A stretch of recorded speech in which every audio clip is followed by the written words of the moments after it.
Which was your greater lie? Lying about proroguing Parliament to the Queen, or lying to Parliament about the parties? But so neither, because if you look at on the proroguing? Let me read you what Baroness Hale said, Parliament. What I said in Parliament. For what? I don't think about parties in Number 10. Do you really think that people in Number 10... Which was the greater lie? Lying to the Queen or lying to Parliament? Since neither of them were a liar, there was no lie. Okay, to the Queen, the effect of frustrating or preventing the ability of Parliament was unlawful, void, and should be quashed, said Baroness Hale. And she was totally wrong. You deliberately misled the House and did so repeatedly. Yeah, so which is the greater lie? They were both neither. Because you don't accept that you lied? No, I certainly don't. So on the first, on the so-called parties in Number 10, which, anybody who thinks that I was partying, having a knees-ups in Number 10, anybody thinks that civil servants were setting out to break the rules, and we all knew Mr. Johnson, we saw the trolley loads of Prosecco being taken in from the local co-op or Sainsbury's. Did you see a trolley load of Prosecco? Yes, they went out and got them, like those airbags. You actually have footage of a trolley load of Prosecco. I don't, but ITV or what BBC has. Yes, there is they were taking trolley loads of booze in. Why am I telling you that? Because I think you're talking total tripe. I don't think there is any such footage. You don't know about the parties when I understand your own son's swing was broken. Sorry. You're aware of that party? Listen, I think you are because of the way you've changed. No, what I can tell you is that I don't believe for a second that officials thought they were breaking the rules, nor do I think they were setting out when they had the karaoke to break party. The rules. Who bought the karaoke machine? I have no idea. Well, I tell you who. Sue Gray? Yeah, right. Exactly. She bought the karaoke. I think she certainly footage or a picture of her using the blooming thing. I never saw it. By the way, who was in charge of the Cabinet Office where most of the parties took place? Do you know? Would you like to identify to our listeners who was the second permanent secretary? I'm assuming you're directing me towards Sue Gray. I am. She was second permanent secretary of the Cabinet Office. We are talking on the day after she has resigned from Sir Keir Starmer's office. What did you make of that news when you first heard it? Well, I thought that it was a chronicle of a death foretold, really, because I think that this, she was always a goner. As soon as it became clear, I don't want to be seen to be dancing on anybody's grave, but as soon as it became clear that her son had received money for his campaign, he's a Labour MP now, from a guy called Wahid Ali, who then got a pass to enter Number 10. And I thought, even if she didn't know about the suits, even if she didn't know about the designer spectacles and whatever it was, that was going to be a tough one for her. So I thought that this was always going to happen. Cummings, his story was so odd and so complicated, I decided it must be true. You've held a number of jobs in journalism. You've clearly never been a news editor, have you? You've never been a news editor, if you believe what you're doing.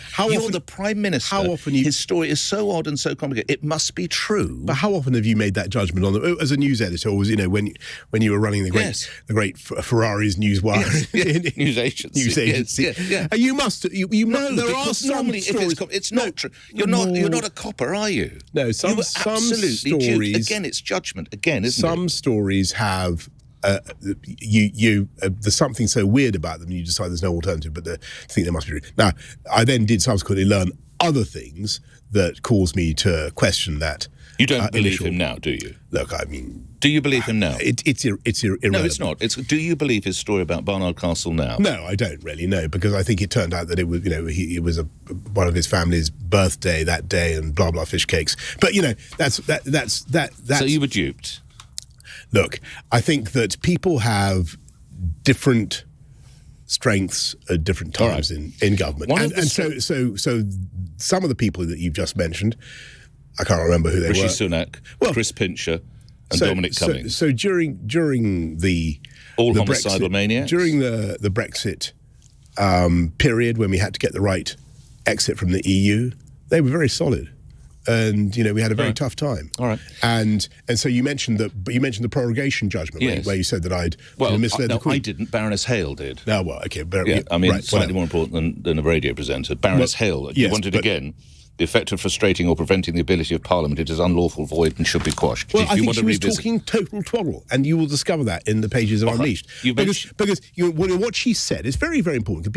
A lot of people think this. A lot of people think, oh my God, that monster Johnson, he prorogued Parliament in order to, to frustrate, in order to, stop, make sure we can leave the European Union or whatever. Actually, what I did, we'd had the longest sitting Parliament since the Civil War. Right. We would seriously since Cromwell. Yes. We were due a Queen's speech anyway. We were by what I did. We only lost between 5 and 7 sitting days of Parliament, depending on how you calculated it. I mean, and what the Supreme Court said was, I'm afraid, and I got utmost respect for the legal profession, but it was complete tripe, because they said that I was depriving Parliament of the opportunity to talk about Brexit. And on the contrary, they had 3 years, more than 3 years to talk about Brexit, and they had failed to deliver it. I don't want to say too long. And then after, but I want to finish this point, because people don't read Unleashed. After everybody was forced back into Parliament by Baroness Hell and her judgment, do you think they actually came up with a single novel, interesting thought about Brexit? Mr. Johnson, they did not. The Brexit that we now have, how many points out of 10 would you give it? The Brexit we have now. It's 10 out of 10 for constitutional purity. In terms of delivering yet for the country, well, clearly it's going to take time before it 5, 4? delivers on its potential. I think if I'd give it 10 out of 10 for what it was enabled us to do during the pandemic, and that was the biggest problem I had during my time in government. Because and I think the biggest crisis this country has faced. Input down 15%, GDP down 3.8%. Only 9% of people say it's gone well. Why is the UK economy outperformed Germany? Last time I looked, Germany is a member of the EU. Italy is a member of the EU. So my points out of 10, what would it be? 10 for constitutional matters. I think the problem is not with the decision itself. It's not even with the implementation of the decision. The problem is... Tell that to people stuck at Dover. The problem is tell that to musicians who can't move around. The problem is with the use we make of it right now, and the championing of Brexit. And I don't think we do enough. You're going to give me a score? 4 out of 10? No. 3? I think it's better than that. I think it overall. Look, without Brexit, 9? What is it going to be? Without Brexit, I'm going to keep saying numbers. 8. Well, 9. Okay. 9. But I remember that's how you got me. By the way, that's how you got me to commit to a crime reduction figure. In 2008, do you remember this? You got me. I don't want to do it. 2008. You said, will you commit to a 20% reduction in crime? Mm. And we and you did. We did. Yes, but we're not. Because you went on LBC. I went on LBC, and then I ever after I had this vulture-like on my shoulder. I had the presence of Ferrari, and we cut the murder rate by 50%, as you will remember. And on Brexit. So things like AUKUS, things like the Ukraine policy, a lot of the things that we're now able to do on biosciences or financial services. Britain can do things differently now that we couldn't do before, and that is a great thing. We're talking on a solemn... By the way, we also have the power to control our borders. Plus, we have taken back a lot of cash that was being pointlessly spent. We must move on because I have a limited time. Netanyahu, is he a friend of the UK? I have every reason to think that he's very fond of the UK and wants to have the closest possible relationship. So let's turn the question around. Is Sir Keir Starmer a friend of Israel?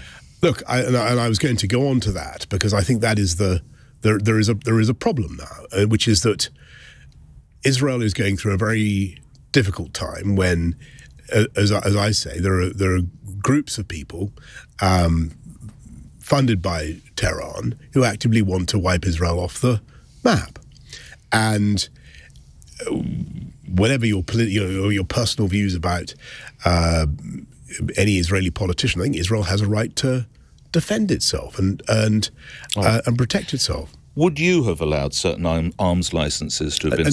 And I think so. I think it's amazing that we're in a situation where we're simultaneously saying when Tehran launches a huge barrage of ballistic missiles against Israel, we're saying, we stand shoulder to shoulder with Israel, but we're putting an arms embargo on them. I mean, which is it? Your view of that? My view is it's completely incoherent and shocking. In the book, you quite rightly talk about meetings, conversations you had with the Queen, but you don't go into detail.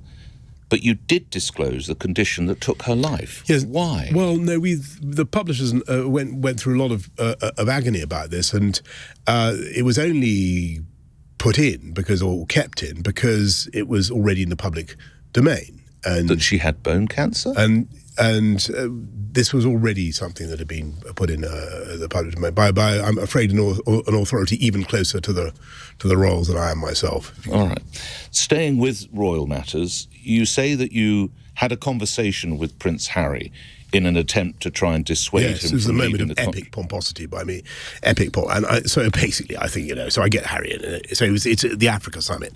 And he's doing a great job. And I like him. And I like Meghan. I think she was terrific. They came to a Commonwealth event, and they both did an absolutely bang-up job on female education. She knew her stuff. She had all the statistics, and he was very good too. And I'd also seen him being very good at the Invictus Games. The games he organised for disabled veterans, armed service veterans, and so he was doing a numero at the Africa Summit, and he was, again, very good. And he and I were together for a while on our own in some of these little rooms at the hotel in Greenwich. And I, with ineffable pomposity, and I said, I say, Harry, do you think you really need to, you and Meghan, go to California? Really? What? And I'm afraid I didn't get anywhere. You got on the next plane. I did not avert Megxit. Some would suggest you were having a jolly good time, having these ideas, and not being responsible for the major decisions. No. Well, I totally disagree with that. So if I had to summarise the time in government, it was a time when the country had some massive problems to solve. We were threatened with a semi-Marxist government, with a distinct Labour Party with a distinctly anti-Semitic hue at the time. I defeated them comprehensively. We'd had 3 years of paralysis over Brexit. I got that done conclusively with the right model. I then was able to deliver the fastest vaccine rollout in Europe. So, I think helping to save lives, validating the type of Brexit that we had, and we not only delivered our own constitutional freedom and independence, but towards the end in 2022, we helped to protect the freedom of another European country, the Ukrainians. And there were many, many other things that we did. The last few moments we ended my when I ended my premiership, unemployment was I think a 50-year low. We had youth unemployment at a 45-year low. Neighbourhood crime was down 31%. Right. Gigabit broadband, in my 3 years alone, took it up to had been increased from 7 to 70%. 76%. I read 69%, maybe. Yes, I read it in the book. And I could recite many others. We worked blindingly hard. I just want to ask you, as a former Prime Minister, can I just ask you two areas we didn't have the benefit of spectacles funded where by this government donors. Is looking, the idea, if I may ask you, how many children do you have? Yes, 8. At private school, and when we know that your school, Eton, is going to have increased fees by 20%, right. Many parents who are struggling to pay, not necessarily at schools such as Eton, but other smaller, right. lesser well-known, the policy of adding 20%, a word on that, if you would, Mr. Johnson. Yeah, look, I think that irrespective of my own kids, I do think that it is crazy for us to be the only country in Europe now to be putting a tax on education. And it's really very surprising. And Blair never did it. This government is really very different from what we were told this was going to be a kind of Blairite government, right? And he would govern from the centre, and a lot of people bought into that. He is not. He's governing way from the left. Stuff like giving away the Chagos Islands, massive pay increases for the unions. Huge tax rises were now threatened with in October when they're not necessary. Doing nothing to reform Whitehall, junking our plans to reform the cost of government. Does this mean the Conservatives could win the next election? I think they will. At this rate, they unquestionably will.